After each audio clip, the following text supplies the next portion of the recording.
कक्षा 12 के अनिवार्य हिंदी विषय के सभी विद्यार्थियों का पुनः एक बार आपके अपने इस YouTube चैनल में स्वागत है।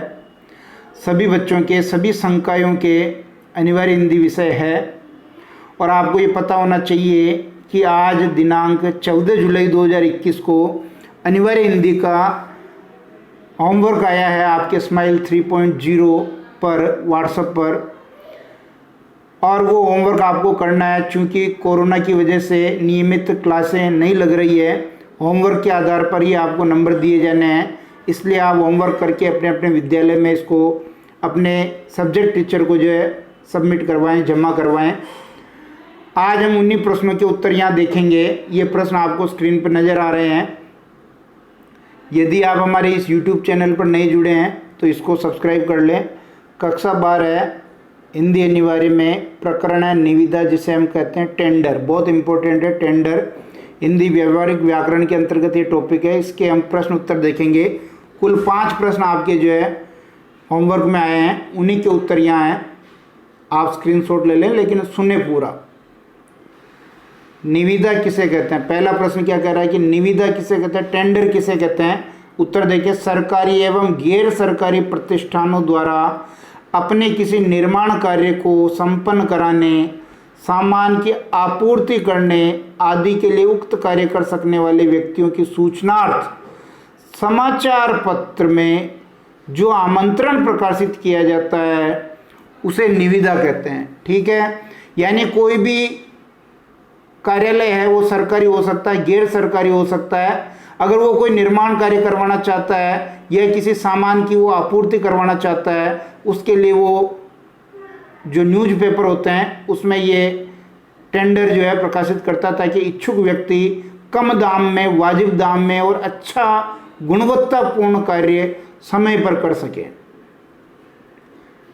दूसरा प्रश्न देखिए। दूसरा प्रश्न कह रहा है कि जो निविदाएं हैं वो कितने प्रकार की होती है, तो इसका उत्तर लिखेंगे मुख्य रूप से निविदा 2 प्रकार की होती है। एक तो खुली निविदा, एक बंद निविदा। खुली निविदा में आप समझ रहे होंगे कि जब आदमियों को इकट्ठा करके बोली लगाई जाती है, वो खुली निविदा ही है। क्या करते हैं अपन? बोली लगाते हैं, सुना होगा आपने। ये एक तरह की खुली निविदा ही होती है।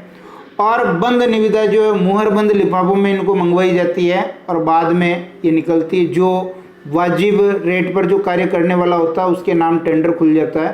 फिल्मों में भी आपने ऐसा सुना होगा कि उस कंपनी के नाम टेंडर खुला है। ठीक है। तीसरा देखिए कि निविदा लेखन में किन किन बातों का ध्यान रखना चाहिए। निविदा लेखन में मुख्य रूप से निम्न बातों का ध्यान रखना चाहिए। सबसे पहला, कार्यालय का नाम और पता सही जगह लिखें, और सही जगह कौन सी? सबसे ऊपर बीचों बीच। प्यारे बच्चों, इसका प्रारूप मैंने अलग वीडियो में समझा रखा है और 2 उदाहरण भी इसके हल करवा रखे हैं। उनका लिंक मैं इस वीडियो के आई बटन में डाल दूंगा और इसके पीछे प्लेलिस्ट में भी जोड़ दूंगा, और इसके डिस्क्रिप्शन बॉक्स में भी वो वहाँ मौजूद रहेगा। आप वहाँ से उनको ज़रूर देखें, आपको समझ में आएगा। दूसरी जो बात ध्यान रखनी चाहिए, निविदा क्रमांक बाईं तरफ और दिनांक दाईं तरफ निर्धारित स्थान पर लिखनी चाहिए। तीसरी, इसके बाद निविदा सूचना संख्या लिखनी चाहिए। और चौथी ये कह रहा है कि निविदा किस विषय में जारी की गई है उसका स्पष्ट विवरण होना चाहिए। यानी आपको निर्माण करवाना है, आपूर्ति करवानी है, उसके बारे में पूरी जानकारी होनी चाहिए। इसके बाद देखिए,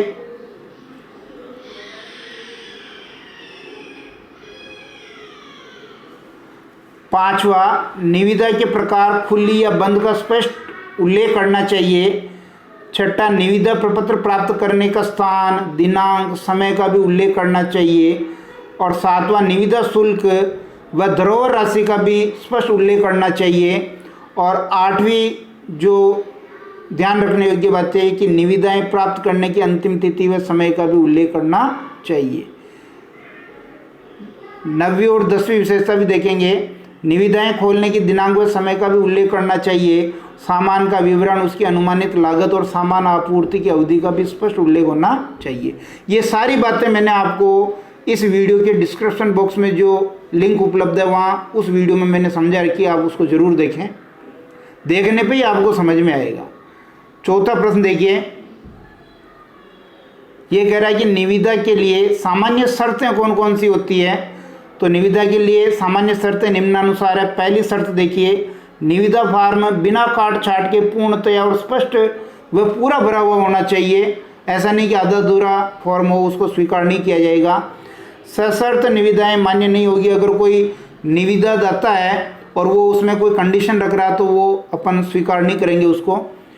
तार द्वारा प्राप्त निविदाएं, विलंब से प्राप्त निविदाएं भी मान्य नहीं होगी। आपको व्यक्ति से आकर के वहाँ जो है जमा करवाना होगा, और देरी से जो निविदाएं प्राप्त होगी उनको जमा नहीं की जाएगी। आपको बच्चों ये भी ध्यान होना चाहिए कि आजकल जो है ई टेंडर भी यानी जो ई निविदा भी है जो जारी होने लग गई है। चौथा देखिए, बिना कारण बताए किसी भी निविदा अथवा समस्त निविदाओं को स्वीकृत अस्वीकृत करने का अधिकार कार्यालयाध्यक्ष के पास सुरक्षित है। जो कार्यालय का अध्यक्ष है उसके पास ये सारे पावर्स हैं कि वो कुछ भी कर सकता है, मानने पड़ेंगे।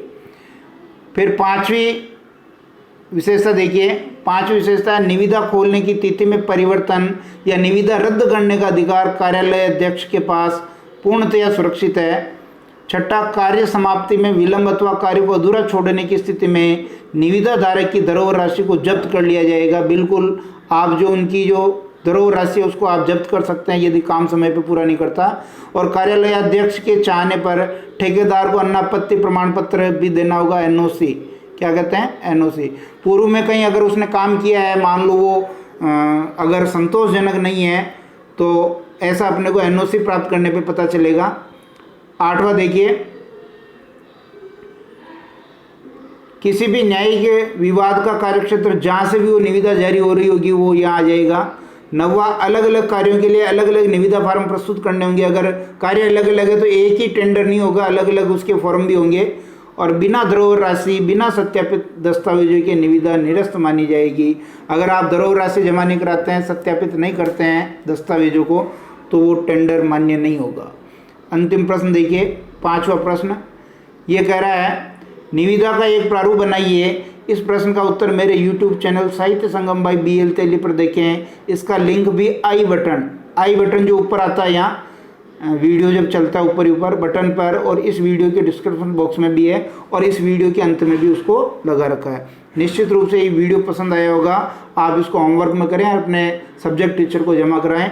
शीघ्र ही हम अगले किसी वीडियो के साथ मिलेंगे। तब तक के लिए बहुत बहुत धन्यवाद।